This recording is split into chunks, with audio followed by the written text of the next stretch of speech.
Joe here with ECRM, and I have back with me Steve from Associated Grocers of New England. Thanks again for joining us. You're welcome. So today we're going to talk about actually his experience with our sessions and product discovery. So give us a little overview of how long you've been coming and kind of what you look for when you come into one of our sessions. Sure. I've been coming to ECRM for probably about 5 years now. And we have different people within the AG organization go to ECRM based on the product categories they have. But one of the things that we like about it is we end up seeing products and vendors that we probably wouldn't see if we didn't come to an ECRM event. Because as you know, you have manufacturers from all over the country, sometimes all over the world. And so we end up seeing products that, again, we would not have seen. And in many cases, we bring them in and we would not have brought them in previously.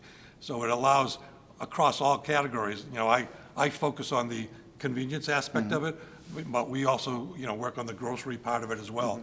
And no matter which category we have, it just enlightens us to some items that we wouldn't have seen. And when I talk to the manufacturers involved, they like it because it gives them the opportunity to see many people in a very short period of time and potentially sell their product to companies that they would not have normally been able to get in touch with. I hear that a lot where sometimes they're like, you know what, I never would have imagined selling it to this channel until I met with somebody at your session. Yes. And then on the buyer side, I mean, we're glad to hear that, you found some good things and the products that you find at our sessions, do they tend to do well in your stores?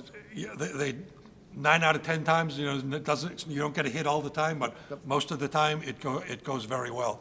And it's good communication with some of the manufacturers too, because a lot of times it's manufacturers that may be new to the channel. Okay. And it's like a back and forth of how can they better communicate to that channel to get their products into that particular channel store. Okay. So there's a lot of good back and forth information there.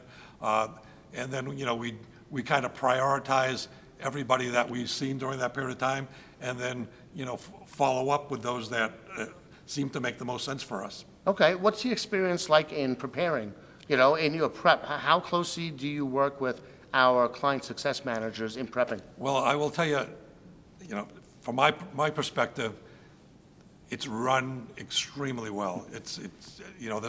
You see a lot of people in a very short amount of time, and to do that properly, you have to have it pretty well planned, and you guys seem to have it down very, very well. We do a lot of prep work ahead of time where we identify the categories that we are most interested in. We get information on those categories. They set up the appointment schedules. We look at those appointment schedules and we maybe sort through those and say, you know what, here's 3 or 4 of them that probably don't make sense for us, but here's 3 or 4 we'd like you to add that we think will. So doing that prep work definitely makes the time more effective for us as the wholesaler, and I'm assuming for the supplier from their end. So by the time you get here to this program, your meeting schedule is as relevant as possible. Yes. Excellent. And it's bottom line is it's time well spent. Well, then we'd love to hear that. So thanks again. Thanks for, coming, and thanks again for the information. Appreciate it. Thank you.